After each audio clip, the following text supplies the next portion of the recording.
আমি তো আছি প্রভু, আমি তোমার সেবা করছি। কে করছে না করছে দেখার দরকার নেই প্রভু, কিন্তু আমার শরীরে যতক্ষণ জোর আছে প্রভু, আমার শরীরে যতক্ষণ বল আছে প্রভু, আমি তোমার ক্রুশকে বহন করবো। Hallelujah, hallelujah.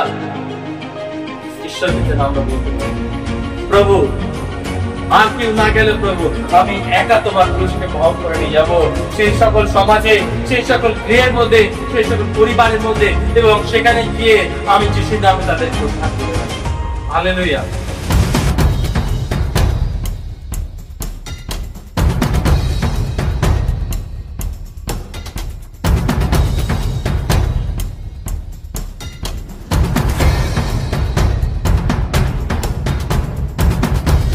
সেই জল দেখেন সমুদ্রে সে যখন জোয়ার আসে, যখন কত বড় বড় ঢেউ আসে দেখেছি তো আমরা বকখালি গেছে আর দিদিরা ঘুরতে গেছে দেখেছো তো, হ্যাঁ। আর সমুদ্রে আমরা দেখে থাকি, টিভিতে আমরা দেখি যে নদীতে সমুদ্রে যখন বড় বড় ঢেউ আসে, জোয়ার আসে, তখন কত বড় বড় ঢেউ, এবং যখন ভাটা আসে কি হয়, পুরো জল শুকিয়ে যায়, শান্ত হয়ে যায় জল। খ্রিস্টের প্রিয়জনেরা, আমাদের বিশ্বাসীদের জীবনও এমন হয়ে যাচ্ছে। যখন আমরা প্রভুতে নতুন আসছি, আমরা প্রভুর কাছে যখন আমরা প্রভুর কথা নতুন শুনছি, আমাদের জীবনে তখন ঢেউ আসে, বড় বড় ঢেউ। আমি প্রভুর জন্য বড় বড় কাজ করবো, আমি প্রভুর জন্য সেবা কাজ করবো, আমি প্রভুর সেবা কাজে এখানে যাবো, আমি প্রভুর কাছে ওখানে যাবো, সব জায়গায় আমি প্রভুকে আমার জীবন সমর্পণ করবো। আমার জীবন যেন ঈশ্বর গৌরবের প্রশংসা হয়। আমি প্রভুর জন্য আমি যে মন্দ কাজ করতাম সেটাকে ছেড়ে দেবো, আমি প্রভুর জন্য আমার ঘর বাড়ি ত্যাগ করবো, আমি প্রভুর জন্য আমি প্রভুকে এইটা দিয়ে দেবো, প্রভুকে আমি ওই কাজে আমি দেবো, আমার শরীরকে আমার সময়কে আমি প্রভুর জন্য দেবো, অর্থ দিক থেকে দিয়ে সাহায্য করবো। আমরা প্রভু যখন আমরা প্রভুর কাছে নতুন আসি, প্রভুর প্রতি আমাদের কত প্রেম, তখন বড় বড় ঢেউ আসে আমাদের জীবনে। এবং 1 বছর যায়, যখন 2 বছর যায়, 5-10 বছর যায়, তখন আমাদের জীবনে সে প্রেমটা না, সে আটার মতন সে জলে সে শুকিয়ে যায়। আটা যেরকম জল শুকিয়ে যায়, আমাদের প্রভুর প্রতি প্রেমটাও শুকিয়ে যায়, জল শান্ত হয়ে গেছে। খ্রিস্টের প্রিয়জন, তাই প্রভুর কাছে কালকে প্রার্থনা করছিলাম, প্রভু তোমার কি রব আছে প্রভু, তুমি সারা প্রভু। কেন আমরা কোনো কিছু যখন আমরা আমাদের বুদ্ধিতে, আমাদের চিন্তায়, আমাদের জোর দিয়ে আমরা করবো, আমাদের শক্তিতে করবো, সেটা কখনো সাফল্য পাবে না। হয়তো 1 দিন হবে, 2 দিন হবে, 1 মাস হবে, 2 মাস হবে, 1 বছর হবে, কিন্তু তার বেশি সেটা চলবে। কিন্তু যখন আমরা প্রভুর রব শুনবো, প্রভুর কি ইচ্ছা আছে সেটাকে আমরা জানবো, তখন প্রভু আমাদেরকে দিতেই থাকবে। Amen, hallelujah, hallelujah. আজকে আমরা খুলবো, আমরা এর আগে হয়তো এই বিষয়টা নিয়ে গল্পটা আমরা শুনেছি, কিন্তু আমরা আরেকবার দেখব। আমরা জোনা খুলি, আমরা জোনাটা 1 অধ্যায়, জোনা আমরা 1 অধ্যায় খুলি।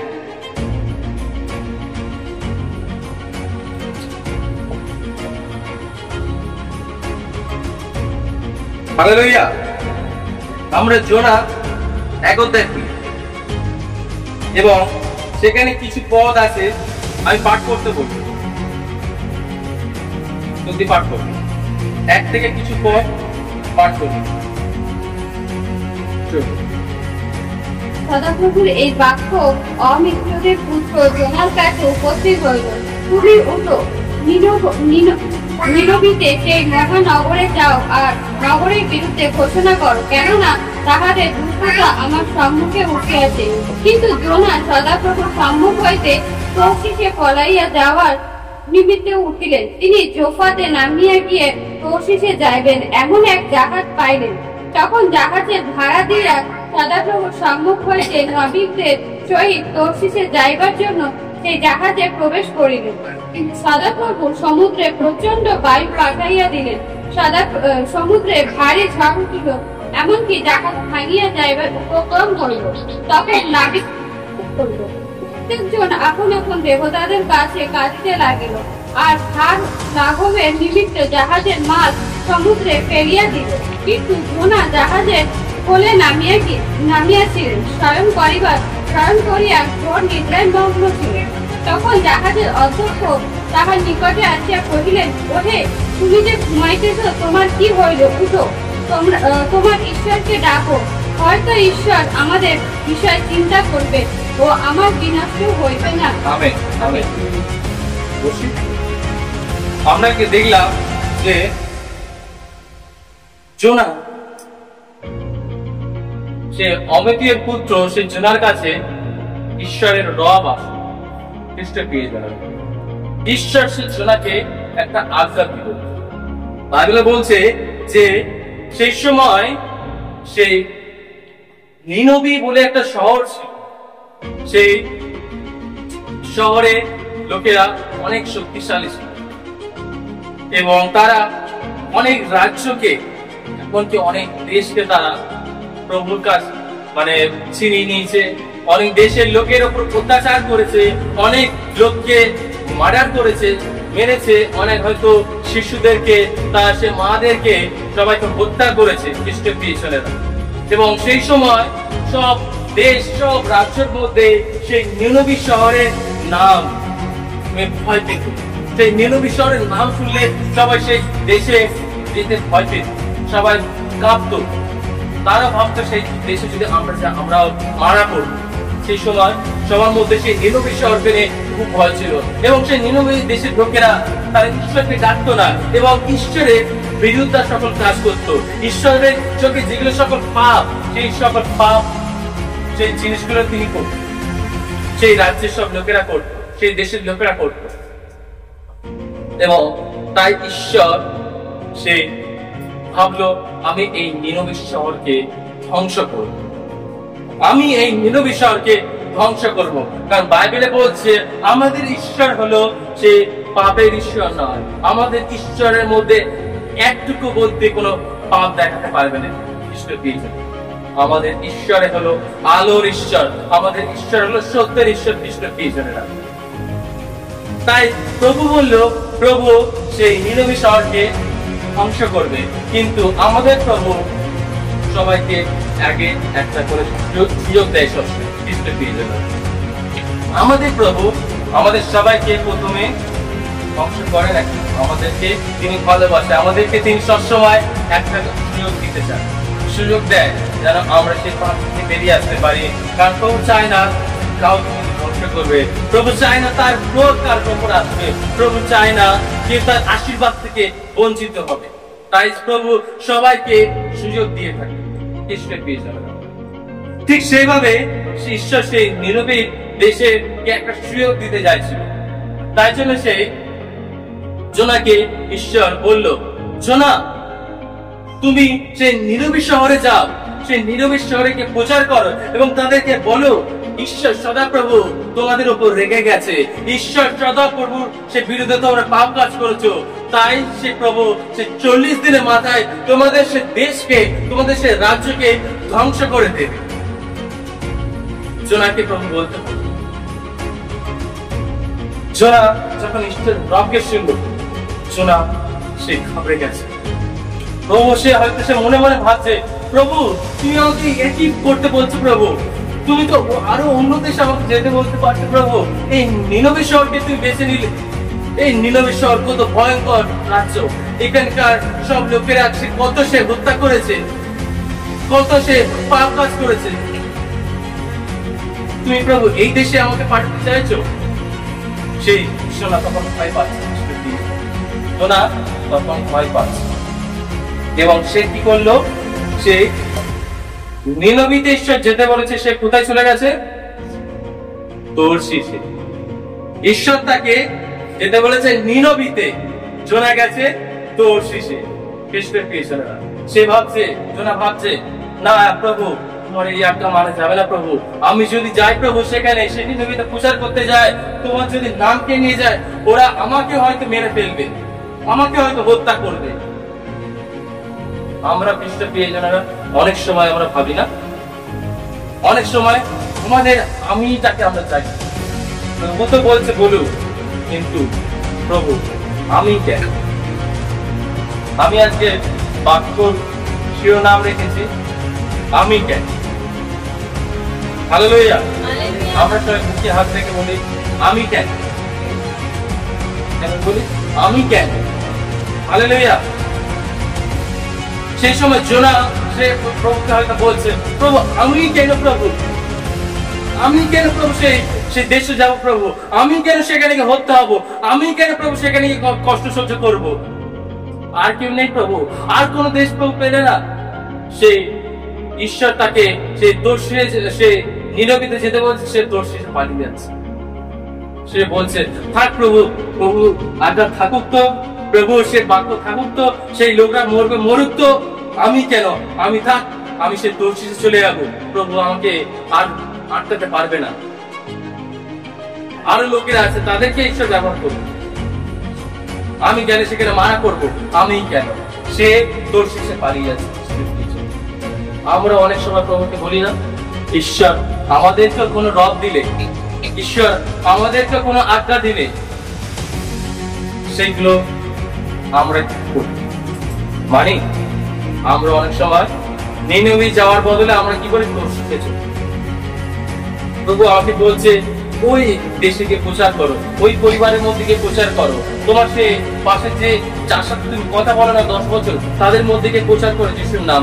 তোমার সেই গ্রামের মধ্যে, যে গ্রামের মধ্যে সে যিশুর নামকে এখনো কেউ সে শোনেনি, সে গ্রামের মধ্যে গিয়ে প্রচার করো। আমরা অনেক সময় ভাবি আমি কেন?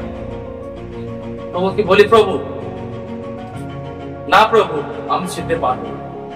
প্রভু অনেক সময় আমরা বলি না, আমরা অনেক সময় ভেবে নিচ্ছি আমি ওই বাড়িতে গিয়ে প্রচার করি, ওই লোকেদের কাছে গিয়ে যদি যিশুর নাম বলি ও শুনবে না, ও বেকার হয়ে যাবে। ওর কাছে গিয়ে যদি যিশুর নাম বলি ও হয়তো আমাকে ঘরেই ঢুকতে দেবে না, ঘর থেকেই তাড়িয়ে দেবে। না থাক, ওর সাথে আমার 10 বছরের শত্রুতা আছে, ওর আমি মুখে দেখবো না প্রভু, আমি তোমাকে আজ্ঞা মানতে পারছি না। ওই গ্রামে গিয়ে ঈশ্বর প্রচার করতে বলছে, না বাবা, ওই গ্রামে গিয়ে যদি প্রচার করে এক্ষুনি যদি আমাকে মারে, ওই সে মুসলিম এরিয়াতে গিয়ে যদি প্রচার করে ওরা করে, ওরা যদি আমাকে মারধর করে,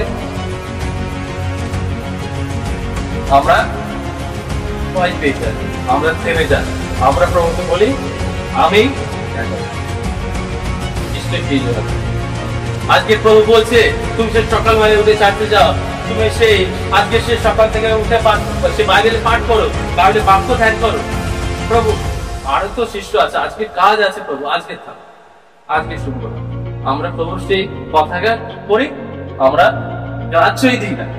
ও থাক প্রভু শুনছে শুনুন, ও কবে সে দ্বিতীয় আগমন হবে, কবে সে প্রভু আসবে, ততদিন তো আমাদের নিজের ইচ্ছাটাকে মানি। ও প্রভুর ইচ্ছা অনেক শুনেছি, 5 বছর 10 বছর হয়ে গেছে চার্চে যাচ্ছে, ও থাক প্রভু, এখন সাইডে থাক, ব্র্যাকেটে থাক, এখন আমি নিজের ইচ্ছা মতো চলবো। খ্রিস্টকে এই জন্য সেই সময় সোনা কি করেছিল, তার নিজের ইচ্ছা মতন সে ঈশ্বরের কথা অবাধ্য হয়ে সে দোষে সে পালিয়ে যাচ্ছে।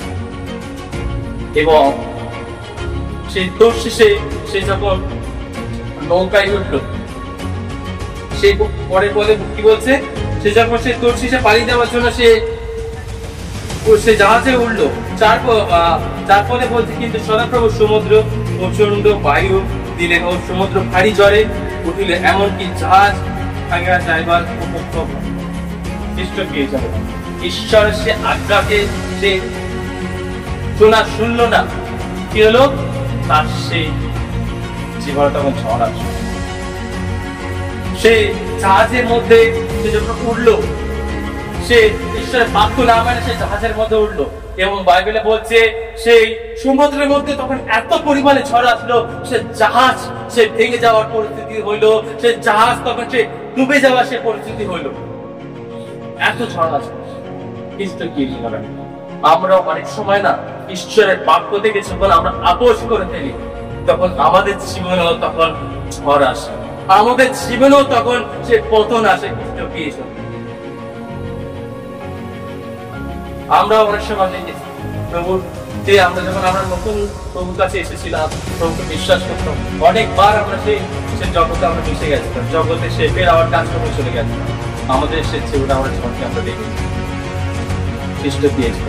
প্রভুর কাছে যখন আমরা প্রার্থনা করতাম, প্রভু সত্যি আমার অপরাধের জন্য আজকে আমার তুলনা নেই, আমার অপরাধের জন্য, আমার পাপের জন্য তোমার সে বাক্য সে না মানার জন্যই আমার জীবনে আজকে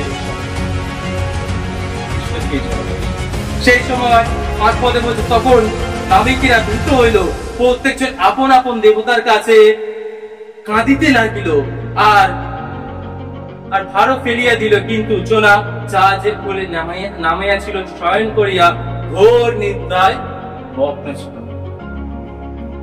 বলি ঘোর নিদ্রায় মগ্ন ছিল। আমরা সবাই বলি ঘোর নিদ্রায় মগ্ন ছিল। একটু জোরে বলি ঘোর নিদ্রায়। আরেকবার আমরা বলি ঘোর নিদ্রায় মগ্ন আছি, ঘোর নিদ্রায় মগ্ন আছি। সেই সময় সেই জোনা কি করলো? ঈশ্বরের বাক্যকে শুনলো না, ঈশ্বরের কথা অবাক হলো। সে জাহাজে উঠলো তর্জনী দেওয়ার জন্য।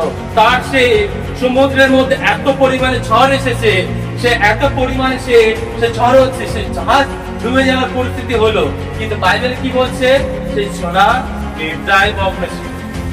আগের পৃথিবীর প্রিয়জনেরা, আমরা যখন ঈশ্বরের আজ্ঞা শুনি না, আমরা যখন ঈশ্বরের বাক্য মানি না, আমরা যখন সেই বাক্যর বিরুদ্ধাচরণ করি, আমরা যখন সে বাক্যর অবাধ্য হই, ঈশ্বরের কথা না মেনে আমরা সে পাপ কাজের দিকে মেতে থাকি, আমরা সে জগতের মধ্যে মিশে যাই, তখন আমরা কি করি?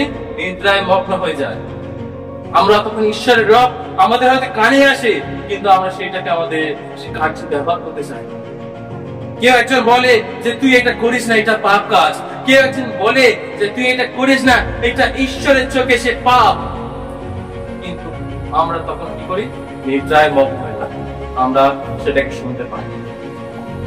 আমি বাইবেল পড়েছি, আমি জানি যে এই বিষয়টা করা পাপ, এই বিষয়টা করা ঈশ্বরের চোখে অবাধ্য। তবু আমরা কি করি? আমরা নিদ্রায় মগ্ন হই। ও থাকুক, পাপ কাজটা ভালো লাগে। ও থাকুক প্রভু, তোমার রব এখন থাকুক, তো এখন থাক। আজকের এই দিনটা তো এই পাপটা করিনি, আজকের দিনটা তো এই আনন্দটা করিনি। কালকের থেকে সেই চার্চে গিয়ে আমি প্রার্থনা করবো, কালকের থেকে ফের আমি চার্চে গিয়ে আমি সে ক্রন্দন করবো, আমার সেই পাপের ক্ষমা চাই দিতে পারি। আমরা ঘুমিয়ে পড়ি, আমরা আপোষ করে ফেলি। আজকে ঈশ্বর আমাদের জীবনে অনেক সময় বলে যে এই কাজটা তুই করিস না, এই কাজটা তুই করিস না, এটা হলো পাপ।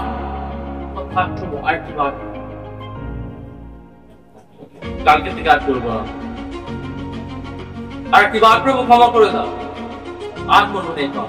ফের যখন পাপ করে প্রভু আরেকটি বার ক্ষমা করে দাও, আমরা আপোষ করে ফেলছি। আমাদের যখন প্রভু আমাদের আজ্ঞা দেয়, তখন আমরা কি করি? জোনার মতন আমরা ঘুমিয়ে পড়ি। সেই সময় সে জোনা যে ঈশ্বরের কাছে সে পাপ করেছিল বলে, ঈশ্বরের আজ্ঞার অবাধ্য হয়েছিল বলে, প্রিয়জনেরা, সেই জাহাজের প্রত্যেকটা লোকের ওপরে ঈশ্বরের ক্রোধ নেমে এসেছিল। সেই জোনার পাপের সেই অপরাধের জন্য সে জাহাজের প্রত্যেকটা লোক সেই আঘাত পাচ্ছে। সেই জাহাজের লোকরা কি পাপ করেছিল? সেই জাহাজের লোকেরা কি ঈশ্বরের আজ্ঞা শোনেনি? না, জোনা ঈশ্বরের আজ্ঞার অবাধ্য হয়েছিল, কিন্তু তার সে পাপের আগেই সেই জাহাজের লোকেরা হয়েছিল। তারাও সে ডুবে যাওয়ার পরিস্থিতির মধ্যে পড়লো, তারাও সে ভাবছে যে আমরা মরে যাব। তারা সে তখন সে ভয় পাচ্ছে। তারা তখন তাদের সে দেবতা যাদেরকে তারা উপাসনা করে তাদেরকে ডাকছে, কার জন্য এরকম পাপ হচ্ছে? এবং একজন তখন সেই জাহাজের কুটুরির মধ্যে গিয়ে দেখে, সে জাহাজের তলায় গিয়ে দেখে সে জোনা ঘুমাচ্ছে। এত বাইরে সব জোনা ঘুমাচ্ছে, ঘোর নিদ্রায় মগ্ন। আমরা যখন ঈশ্বরের কাছে আমরা অবাক হয়ে, আমরা তখন ঘোর নিদ্রায় মগ্ন হয়ে যাই। শয়তান আমাদেরকে নিদ্রার মধ্যে দিয়ে দেয়, তখন আমরা জানি না কোনটা পাপ করছি। তখন আরো ভালো লাগে। আমরা ভোরবেলা আমাদের ঘুমাতে কি ভালো লাগে না? আর শীতের বেলা হবে, ভোরবেলায় একদম সে কম্বল লেপ মুড়ি দেখে কত দারুণ লাগে। তখন বাইরে কি হচ্ছে আমাদের ঘুম থাকে না। একইভাবে শয়তান আমাদের সে নিদ্রার মধ্যে দিয়ে দেয়। সে সে জোনা জানে সে ঈশ্বরের বিরুদ্ধে অবাধ্য হয়েছে, ঈশ্বরের কাছে পাপ করেছে, কিন্তু সে ঘোর নিদ্রায় মগ্ন। আজকে খ্রিস্ট পেয়েছিল, আমরাও এরকম পাপের মধ্যে আমরাও সেই নিদ্রার মধ্যে চলি। আর তার ফল আমাদের যে সহভাগী থাকে, আমাদের যে পরিবার থাকে, আমাদের যে সমাজ থাকে, তাকে পেতে খ্রিস্ট পেয়েছেন। আজকে সেই সময় সেই জোনার জন্য সেই জাহাজের লোকেরা মারা যায়। আজকে আমরা অবাধ্য হয়ে বলে, আজকে আমরা পাপ কাজ করি বলে আমাদের জন্য আমি তো নিজে মরবো, আমাদের পরিবারকে, আমাদের সমাজকে নিয়েও আমরা মরবো। ঈশ্বর আমাদের একা ধ্বংস করবে না, ঈশ্বর আমাদের সবাইকে একসাথে, যেন আমরা সেই সমাজের মধ্যে আছি। খ্রিস্ট পেয়েছেন। সেই সময় যখন সেই লোকরা সে জোনাকে ডাকলো এবং জোনা বাইরে এসে দেখতেছে এত ঝড়, তখন জোনা বুঝতে পারলো এবং তাদেরকে বললো, সে তোমাদের জীবনে এই ঝড় আমার জন্য আসে, আমি সেই ঈশ্বরের বিরুদ্ধে পাপ করেছি। তখন জোনাকে জিজ্ঞেস করলো, তুমি কোথা থেকে এসেছো? আমরা সাত পথ থেকে দেখি। পরে নাবিকরা পরস্পর কইল, আইসা আমরা গুলিবাদ করি, তা হইলে জানিতে পারিব কাহা দোষ আমাদের, কাহার দোষে আমাদের প্রতি এই অমঙ্গল ঘটছে। পরে গুলিবাদে কইল আর তাহার জোনার নামে গুলি উঠল। এবং তখন তারা তাকে কইল, বলো দেখি কাহার দোষে আমাদের প্রতি এই অমঙ্গল ঘটিতেছে? তোমরা ব্যবসা কি? কোথা হইতে আসিয়াছ? তুমি কোন দেশের লোক? কোন জাতীয়? তিনি তাদেরকে কইলেন, আমি ইব্রিয়, আমি সদাপ্রভুকে ভয় করি। তিনি স্বর্গের ঈশ্বর, তিনি সমুদ্র ও স্থল নির্মাণ করিয়াছেন। খ্রিস্টের পেয়েছেন। সেই জন্য তখন কি বললো? যে আমি সদাপ্রভুকে ভয় করি। সোনাকে আমি বলবো না সেই ঈশ্বরের আজ্ঞা মানত না, কিন্তু সেই ঈশ্বরের একটা সে আজ্ঞাকে সে মানলো না। আমরা অনেক সময় এক একটা করে ঈশ্বরের আজ্ঞা আমরা মানি, ঈশ্বরের কাছে আমরা পাপ করি। আজকে আমি আপনাকে বলতে চাই, আপনি সেই পাপ থেকে বেরিয়ে আসুন, আপনি সেই সকল অভ্যাস থেকে আপনি বেরিয়ে আসুন। আপনি যে সকল আপনার সে মনে আসছে যে এই সকল করা পাপ, বাইবেলে তা মানা আছে, সেই কাজগুলো আপনি আর করবেন না। তাহলে আমাদের জন্য আমাদের সেই সহবাস লোকেদেরও সে অত্যাচার হবে, ঈশ্বর সে ক্রোধের মুখে পড়তে পারে, ঈশ্বর দিয়ে পারে। এবং তখন সেই জোনা যখন বললো যে আমি ঈশ্বরকে ভয় করি এবং আমার জন্য হচ্ছে, এবং জোনা বললো আমাকে এই সমুদ্র থেকে ফেলে দাও, তাহলে এই ঝড় সে শান্ত হবে। নাবিকরা তখন চেষ্টা করলো যে না, কি করে এই বাঁচানো যায়। জোনাকে তারা ফেলতে চাইলো না। তারা তখন সে জাহাজটাকে সে ভালো করে সে পাড়ে নিয়ে যাওয়ার সে চেষ্টা করলো, তাদের সে শক্তি চেষ্টা করতে চায় করে যদি পার হয়ে যায়, কিন্তু তারা পারলো না। আমরাও ভাবি ঈশ্বরের আমাদের শক্তিতে আমরা ওই কাজটা করে ফেলবো, আমাদের জ্ঞান বুদ্ধিতে আমরা ওই কাজটা করে ফেলবো, ওই সমস্যা থেকে বেরিয়ে আসবো, কিন্তু আমরা পারি না যতক্ষণ না ঈশ্বর আমাদেরকে আশীর্বাদ করবে, ঈশ্বর যতক্ষণ না আমাদের উদ্ধার করবে সেই সকল সমস্যা থেকে, সেই সকল পাপ থেকে কিছু পেয়ে যাবে। এবং 11 পদে বলছে, পরে তারা তাকে বলিল, আমরা তোমাকে কি করিলে সমুদ্রে আমাদের প্রতি ক্ষান্ত হইতে পারে, কেননা সমুদ্রে উত্তরোত্তর প্রচন্ড হয়ে উঠতেছে। তিনি তাদেরকে কইলেন, আমাকে ধরিয়া সমুদ্রে ফেলিয়ে দাও, তাতে সমুদ্র পক্ষে ক্ষান্ত হইবে, কেননা আমি নিজে আমার দোষ তোমাদের উপর ভারী চর উপস্থিত হইতেছে। কি বলছে এখন আমরা পাঠ করি, সেখানে বলছে, কেননা আমি জানি আমারই দোষে তোমাদের উপরে এই ভারী চর উপস্থিত হইয়াছে। Hallelujah, hallelujah. জোনা জানতো, আমরাও জানি আমাদের পরিবারের মধ্যে অনেক সময় ঝড় আসে, আমাদের পরিবারের মধ্যে অনেক সময় সমস্যা আসে, আমাদের পরিবারের মধ্যে ঈশ্বরের সে ক্রোধ আসে, কারণ সেটা আমাদের আমরা জানি, কিন্তু আমরা সেটাকে স্বীকার করতে চাই না, সে পাপ থেকে আমরা বেরিয়ে আসতে চাই না। ঈশ্বরের সে আজ্ঞাকে সে জোনা মানেনি, সে জানতো, তাই জন্য সে ঝড়ে এসে তার জীবনে, কিন্তু সে তো শীষে চলে গেছে। সে তখন যেতে ইচ্ছা করে, সে ভাবিনি যে আমি নিয়মিত যদি যেতাম তাহলে হয়তো এই ঝড়টা আসতো। তখন সে বললো কি, আমাকে এই জাহাজ থেকে ফেলে দাও, তাহলে এই ঝড় শান্ত হবে।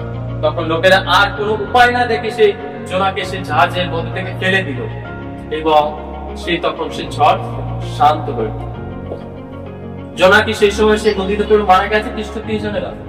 বাইবেল আমাদের কি বলছে? জোনা কি মারা গেছিল? না, খ্রিস্টের 30 জনেরা। জোনাকে ঈশ্বর ছাড়েনি। ঈশ্বর চায় না তার একটাও সন্তানকে তার প্রাণ নাশ। ঈশ্বর চায় না তার সেই একটা সন্তানের উপর অমঙ্গল আসুক। ঈশ্বর চায় না কোন সমস্যা তার সেই সন্তানদের মধ্যে আসুক। ঈশ্বর সে জোনাকে সেই সমুদ্র থেকে রক্ষা করলো কি করে? একটা বৃহৎ সে মাছ পাঠাল এবং সে মাছ সেই জোনাকে কিনে নিল এবং সেই মাছের সেই পেটের মধ্যে সে জোনা 3 দিন 3 রাত্রি ছিল। এবং আমরা সেই 27 পদে যদি আমরা দেখি আর 17 পদে আমরা যদি দেখি সেখানে আমরা দেখতে পাবো এবং সেই 3 দিন 3 রাত্রি ধরে সেই জোনা অনুশোচনা সে সমুদ্রে যখন সে জোনাকে ফেলে দিল সমুদ্রের মধ্যে, তখন জোনা দেখছে কিছুক্ষণ পর আমি কোথায় অন্ধকারের মধ্যে আছি। হয়তো সে মাছের ভেতরে যখন সে পেটের মধ্যে আছে সে কিছু দেখতে পাচ্ছে না, চারিদিকে অন্ধকার, বাজে বাজে গন্ধ আসছে। কিন্তু অনেকক্ষণ পর সে অনুশোচনা করলো, ঈশ্বর আমাকে কিছু মাধ্যমে আমাকে উদ্ধার করেছে, ঈশ্বর আমার প্রাণকে রক্ষা করতে। এবং সে তখন বাইবেল আমাদের সে বলছে সে 3 দিন 3 রাত্রি ধরে ঈশ্বরের কাছে অনুশোচনা করলো, ঈশ্বরের কাছে সে ক্রন্দন করলো, ঈশ্বরের কাছে সে পাপের সে ক্ষমা চাইল, ঈশ্বরের কাছে সে ক্ষমা চাইল, ঈশ্বর এবং তাকে ক্ষমা করতে। এবং 3 দিন 3 রাত্রি পরে সেই মাছ জোনাকে কোথায় নিয়ে গেছিলেন জানেন? নিনবিতে। হালেলুয়া। সেই মাছ সে জোনাকে গিয়ে সে নিনবিতে গিয়ে সে বমি করে ফেলে দিল। জোনা ঈশ্বরের আজ্ঞাকে লঙ্ঘন করে কোথায় যাচ্ছে? তর্শিশে। ঈশ্বর পেয়ে তাকে ঘুরিয়ে নিয়ে গেল নিনবিতে। খ্রিস্টের 30 জনেরা আমরাও যখন অনেক সময় নিজের পরিকল্পনা করি না, সেই পরিকল্পনা কখনো সে বাস্তবে রূপ নেয় না, সেই পরিকল্পনা কখনো সাফল্য পায় না। আজকে কিন্তু আমরা শুধু ঈশ্বরের উপর ছেড়ে দিই, ঈশ্বর সেই পরিকল্পনাটাকে সে ঠিক কার্যকারী করে। Hallelujah, hallelujah. আমরা জানি তো যে ঈশ্বর যা করে মঙ্গলের জন্য, ঈশ্বর সর্বদা মঙ্গলময়। God is good all the time. Hallelujah. সেই জোনা কিন্তু সেই তর্শিশে পালিয়ে যাচ্ছিল, এর মধ্যে থেকেও ঈশ্বর একটা মঙ্গল কাজ করেছে। কি জানেন? ঈশ্বর কি মঙ্গল কাজ করেছিল জানেন? জোনা সে ভাবলো যে আমি যাব না নিনবিতে, তর্শিশে পালাবো, কিন্তু তার মধ্যে থেকে ঈশ্বর মঙ্গল কাজ করে তাকে নিনবিতে নিয়ে গেছে। সেই মঙ্গল কাজটা কি জানেন? সেই জোনা সে জাহাজে গেছিল বলে, সে জাহাজে ঝড় এসেছিল বলে, এবং তারা সেই জাহাজের সেই লোকেরা তখন ঈশ্বরকে জানতে পেরেছিল। তারা সেই জীবন্ত ঈশ্বরকে তখন তারা সেই প্রশংসা করছিল, তারাও সেই জীবন্ত ঈশ্বরের নামকে জানতে পারলো এবং তারাও সেই জীবন্ত ঈশ্বরের গৌরব প্রশংসা করছিল, তারাও পরিত্রাণকে লাভ করেছিল। Hallelujah, hallelujah. আজকে আপনি ভাবছেন যে আপনি করতে পারবেন না, ঈশ্বর আপনার সমস্ত কার্যের মধ্যে থেকে ঈশ্বর মঙ্গল কাজ করে নেন। Hallelujah, hallelujah. আমরা যেটা ভাববো সেই এটা হবে না, ঈশ্বরের কাছে যেটা আমরা তখন যেটা আমরা সেটাকে আমরা সমর্পণ করি, ঈশ্বর সেই কাজের মধ্যে থেকে মঙ্গল কিছু করবে। হালেলুয়া। সেই সময় জাহাজ লোকরা পরিত্রাণ পেল এবং সেই জোনা কি করলো? সেই নিনবিতে এবং সে দ্বিতীয়বার ঈশ্বর সেই জোনার কাছে সেই নিনবিতে সে প্রচার করতে পারে যে যাও গিয়ে সেখানে প্রচার করো। এবং সেই জোনা সেই নিনবি শহরে গিয়ে বলছে তোমরা মন পরিবর্তন করো, সেই জীবন্ত ঈশ্বর রাজাদের রাজা প্রভুদের প্রভু তোমাদের উপর ক্রোধ করেছে, তোমাদের উপর রেগে গেছে, তোমাদেরকে 40 দিন পর ধ্বংস করে দেবে। যে জোনা সে ভয় পাচ্ছিল সেই নিনবি শহরে গিয়ে, সে ভাবছিল যে সেখানে গিয়ে যদি আমি প্রচার করি তারা হয়তো আমাকে মেরে দেবে, তো সেখানে গিয়ে যদি আমরা প্রচার করি তারা আমার প্রাণকে নেবে, তারা আমাকে হত্যা করবে। বাইবেলে কি বলছে? সেখানে গিয়ে যখন জোনা প্রচার করলো কি হলো? আমরা 5 পদ দিই, 5 পদ। জোনা 3 অধ্যায় 5 পদ আমরা একটু পাঠ করি। জোনা 3 অধ্যায় 5 পদে বলছে, তখন নিনবীয় লোকেরা ঈশ্বরে বিশ্বাস করিল, তারা উপবাস ঘোষণা করিল এবং মহান্ত হইতে ক্ষুদ্র পর্যন্ত সকলে চাট পরিধান করিল। Amen, hallelujah, hallelujah. কি বলছে? সেই সময় লোকেরা, নিনবীর লোকেরা, তারা অনুশোচনা করলো, তারা তাদের পাপকে স্বীকার করলো, তারা চট পরিধান করে সেই উপবাস সহকারে পাপ করলো। সেই সময় রাজা তখন সেই নিনবী শহরের মধ্যে কি আদেশ দিল যে গরু বাছুর থেকে শুরু করে, পশু পাখি থেকে শুরু করে, বাচ্চা বয়স্ক লোক থেকে শুরু করে, নারী থেকে শুরু করে যত ছোট প্রাণী আছে সবাই উপবাস সহকারে প্রার্থনা করে ঈশ্বরের কাছে ক্রন্দন করে যেন ঈশ্বর হয়তো আমাদেরকে, যদি এই উপবাস করার পরে, ঈশ্বরের কাছে যদি এই ক্রন্দন করার পরে, অনুশোচনা করার পরে ঈশ্বর যদি হয়তো আমাদের প্রাণকে রক্ষা করে। এবং তখন ঈশ্বর কি করেছিল? সে নিনবী শহরকে সে রক্ষা করেছিল, রক্ষা করেছিল। বাইবেলে আমরা 3 পদে, 3 অধ্যায় 10 পদে যদি সেখানে দেখি, ঈশ্বর তখন সেই নিনবী শহরকে রক্ষা করলো, আর ধ্বংস করলো না। Hallelujah, hallelujah. আমরা যখন আমাদের পাপকে স্বীকার করব, আমরা যখন ঈশ্বরের কাছে এসে অনুশোচনা করব, ঈশ্বরের কাছে কেঁদে বলে, প্রভু আমি পাপ করে ফেলেছি, প্রভু সত্যি প্রভু, আর আমি ওই পাপের মধ্যে আর ফিরবো না পিতা, আমি আর এই সমাজের মধ্যে যাবো না প্রভু, আমি আর ওই পাপ কাজ করবো না। ঈশ্বর তখন আমাদের সেই পাপকে ক্ষমা করে। Hallelujah, hallelujah. সেই সময় জোনা সে প্রচার করতে চাইছিলেন না, কিন্তু তার সে প্রচারের ফলে কি হলো? নিনবী শহরের সব লোকেরা মন পরিবর্তন করল, তারা সেই বিনাশ হইতে বেঁচে গেল। আজকে খ্রিস্টে পেয়েছি আমরাও যখন ঈশ্বর আমাদেরকেও অনেক দায়িত্ব দেয়, আমরা তখন বলি কেন, কিন্তু যখন আমরা সেই কেন না করে আমি ভাবটাকে না এনে যখন আমরা সেই কাজটাকে করবো না, ঈশ্বর আমাদের সেই কাজের মধ্যে থেকে কিছু মঙ্গল পরিকল্পনা করে রেখেছে, সে মঙ্গল তিনি কিছু কাজ করবে। হালেলুয়া। কিন্তু লোকের অভাব আছে, সেই ঈশ্বর সেই সেবা কাজটাকে করার লোকের এখন অভাব আছে। আমরা লুক খুলি, আমরা লুক তার 10 অধ্যায় খুলি, সেখানে 10 অধ্যায় 2 পদ আমরা পাঠ করি।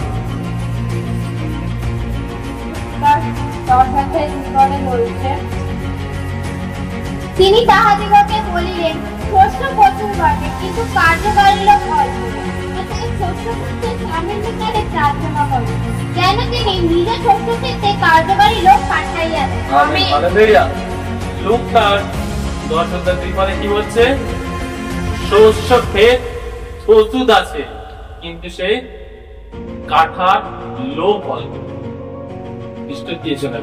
আজকে ঈশ্বর সেই সমাজকে মন পরিবর্তন করার ঈশ্বর সুযোগ দিতে চাইছে, ঈশ্বর সেই পরিবারকে, সেই গ্রামকে ঈশ্বর ফেরাতে চাইছে, কিন্তু সেই গ্রামে গিয়ে সে প্রচার করার, ঈশ্বর সেই নামকে নিয়ে যাওয়ার লোক এখন অল্প আছে। সে জোনা কি করলো? সে পালিয়ে গেছিল। জোনা সেই ঈশ্বর রবকে নিয়ে যায়নি সে নিনবীতে প্রথমে, কিন্তু সে পালিয়ে গেল। আজকে ঈশ্বর যাদেরকে সেই দায়িত্ব দিচ্ছে, তারাও সেই ঈশ্বরের আজ্ঞাকে মানছে না। তারা কি করছে? ঈশ্বরের আজ্ঞা সে বিরুদ্ধাচারী হয়ে সে পালিয়ে যাচ্ছে, সে জগতের মধ্যে পালিয়ে যাচ্ছে। ঈশ্বরকে বলতে হবে, আমি কেন, আর তো তোমার কাছে আছে। কিন্তু কৃষ্ণের প্রিয়জনেরা সেই সময় সেখানে কি জোনাকে প্রচার করেছিল বলে সেই নিনবীর লোকেরা মন করবো, নিনবীর সকল লোকদেরকে ঈশ্বর সেই বিনাশ থেকে রক্ষা। আজকে আমি আপনি যখন ঈশ্বরের নামকে নিয়ে কোনো জাতির কাছে যাবো, কোনো সমাজ যাবো, কোনো পরিবারে যাবো, তাদের মধ্যে যার সমস্যা আছে, তাদের মধ্যে যার রোগ ব্যাধি আছে, তাদের জীবনের মধ্যে যার দুর্বলতা আছে, যার দুঃখ কষ্ট আছে, ঈশ্বর তাকে সেই সকল জিনিস থেকে বের করে আনবে, উদ্ধার করবে। আজকের কি আমরা কি ঈশ্বরের সেই নামকে নিয়ে যাব? আমরা কি যাবো খ্রিস্টের পেছনে? আমরাও কি বলে, প্রভু আমি তো আছি, আমি তোমার সেবা করছি, কে করছে না করছে দেখার দরকার নেই প্রভু, কিন্তু আমার শরীরে যতক্ষণ জোর আছে প্রভু, আমার শরীরে যতক্ষণ বল আছে প্রভু, আমি তোমার ক্রুশকে বহন করবো। Hallelujah, hallelujah. ঈশ্বরকে যেন আমরা বলতে পারি, প্রভু আর কেউ না গেলে প্রভু, আমি একা তোমার ক্রুশকে বহন করে নিয়ে যাবো সেই সকল সমাজে, সেই সকল গৃহের মধ্যে, সেই সকল পরিবারের মধ্যে, এবং সেখানে গিয়ে আমি যিশুর নামে তাদেরকে উদ্ধার করে রাখবো। হালেলুয়া। আজকে কৃষ্ণ পেয়েছিলেন আমরা যেন আমরা ঈশ্বরের আজ্ঞাকে শুনি, ঈশ্বরের রবকে শুনি। কৃষ্ণ পেয়েছিলেন না, ঈশ্বরের রব কি বলছে আজকে আমাদের, ঈশ্বরের রব আজকে আমাদেরকে কি জানাচ্ছে। আজকে কৃষ্ণ পেয়েছেন না, সোনার সেই সময় যদি তর্ষিতে চলে যেত, কিন্তু সেই নির্বিষ শহর সে রক্ষা পেত না। জোনা গিয়ে যদি না মন পরিবর্তন করাতো সেখানে, বা সেখানে গিয়ে প্রচার না করতো, তার মন পরিবর্তন যদি না করতো, তারা কিন্তু উদ্ধার পেত না। আজকে আমরাও ভেবে থাকি যে ওখানে গেলে এই কাজ হবে, ওখানে গিয়ে ঈশ্বর সেবা কাজ করা যাবে না, ওখানে গিয়ে প্রচার করা যাবে না, ওকে প্রচার করলে শুনবে না, ও হয়তো তাড়িয়ে দেবে। আমরা আমাদের নিজের ইচ্ছা আমরা মতন আমরা কাজ করি, আমরা প্রার্থনা সভা চালাই, আমরা চার্চ চালাই, মন্ডলী চালাই, কিন্তু ঈশ্বরের আজ্ঞা, ঈশ্বরের রব যখন আমরা শুনবো, তখন কিন্তু গিয়ে চলবে। ঈশ্বর অন্য কিছু পরিকল্পনা করে রেখেছে, আমাদের ভাবনার এবং সে ঊর্ধ্বে কিছু পরিকল্পনা করে রেখেছে। Hallelujah, hallelujah. আমরা যেন ঈশ্বরের রবকে যেন আমরা প্রাধান্য দিই, আমরা ঈশ্বরের কথাটি যেন আমরা শুনি। আজকে কিন্তু সেই জোনার জন্য সেই জাহাজের লোকের উপরে সেই ঝড় নেমে তারা মারা যাচ্ছে। আমরাও একবার ভেবে দেখি আমরা কোন পাপ কাজ করছি, এখন যাচ্ছি না আমাদের পরিবারের মধ্যে, আমাদের সেই বাড়ির মধ্যে, আমার সমাজের মধ্যে সেই ঝড় আসছে।